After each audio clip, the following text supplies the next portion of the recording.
ಒಂದು ನಿಮಿಷ ಭಾಳ ಮಾತಾಡ್ತೀನಿ. ಓಕೆ ಓಕೆ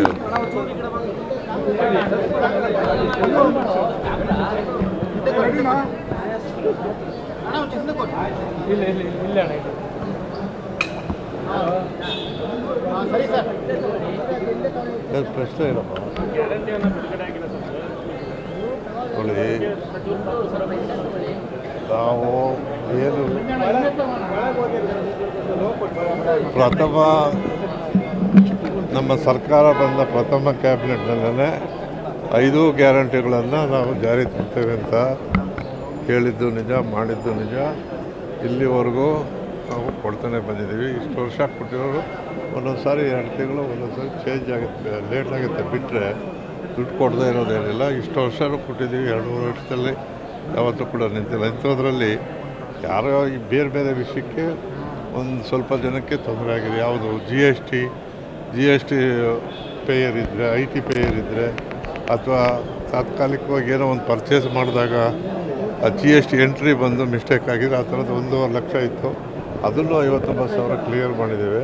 ಅದರಿಂದ ಈ ಸಾರಿ ಆಗಸ್ಟ್ವರೆಗೂ ಕೂಡ ಕೊಟ್ಟಿದ್ದೇವೆ. ಇಷ್ಟು ವರ್ಷ ಕೊಟ್ಟಿರೋರು ಇಡೀ ಭಾರತದಲ್ಲಿ ಅನೌನ್ಸ್ ಮಾಡಿ ಕೊಡದೇ ಇರುವಂಥ ರಾಜ್ಯಗಳು ಬೇಕಾದಷ್ಟಿವೆ. ಆದರೆ ಪ್ರಥಮವಾಗಿ ಮಾಡಿದ್ದನ್ನು ನುಡಿದಂತೆ ನಡೆದಿರುವಂಥ ಸರ್ಕಾರ ಮತ್ತು ನೈಜ ಫಲಾನುಭವಿಗಳಿಗೆ ಆಗಸ್ಟ್ವರೆಗೂ ಒಬ್ಬರಿಗೆ ಹೇಳ್ತೀನಿ, ನಿಮಗೂ ಹೇಳ್ತೀನಿ. ಯಾಕೆ ಹತ್ರ ಬೀಳ್ತೀರ?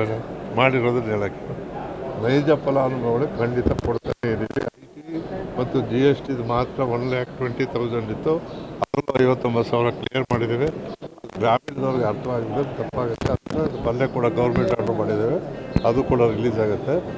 ಆಗಸ್ಟ್ವರೆಗೂ ಕೊಟ್ಟಿದ್ದೇವೆ. ಈ ಸಾರಿ ಕೊಡ್ತೀವಿ. ಈಗ ಒಂದೊಂದು ಸಾರಿ ತಾಂತ್ರಿಕ ತೊಂದರೆಯಿಂದ 2 ತಿಂಗಳು ಆಗ್ಬೋದೇ ಹೊರತು ಇಷ್ಟು ವರ್ಷ ಕೊಟ್ಟಿರೋರು ಕೊಡದೇ ಇರ್ತೀವ, ಕೊಟ್ಟೆ ಕೊಡ್ತೀವಿ. ಸರ್, ಪದೇ ಪದೇ ತಾಂತ್ರಿಕ ತೊಂದರೆ ಆಗುತ್ತೆ ಸರ್. ಆಗಸ್ಟ್ ಯಾವಾಗಲೂ ಆಗಿಲ್ಲ. ಇಲ್ಲಿವರೆಗೂ ಕೊಟ್ಟಾಗೇನು ತಾಂತ್ರಿಕ ಆಗಿತ್ತು?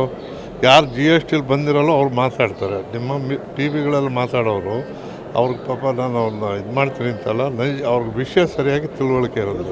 1,20,000 ಜನಕ್ಕೆ ಬಂದಿಲ್ಲ ಅನ್ನೋವಾಗ ಅಂಥವ್ರು 4 ಜನ ಮಾತಾಡಿದ್ರೆ ಇಡೀ ವ್ಯವಸ್ಥೆನೇ ಕೊಟ್ಟಿಲ್ಲ ಅಂತ ಹೇಳೋಕ್ಕಾಗಲ್ಲ. ಅದಷ್ಟೇ ಹೊರತು ಕೊಡ್ತಾಯಿದ್ದೀವಿ. ಸರ್, ಮೊನ್ನೆ CM ಸಭೆಯಲ್ಲಿ ಗ್ಯಾರಂಟಿಗಳು ಪರಿಷ್ಕರಣೆ ಆಗಬೇಕು ಅಂತ ಹೇಳಿ ಅದು ಅಭಿಪ್ರಾಯಗಳು ಹೇಳ್ತಾ ಇದ್ದಾರೆ. ಬಟ್ ಸರ್ಕಾರದ ತೀರ್ಮಾನ ಕೊಡಬೇಕು ಅನ್ನೋದಿದೆ, ಕೊಡ್ತಾನೂ ಇದ್ದೀವಿ. ಅದ್ರ ಬಗ್ಗೆ ಏನು ಚರ್ಚೆ ಆಗಿದೆ.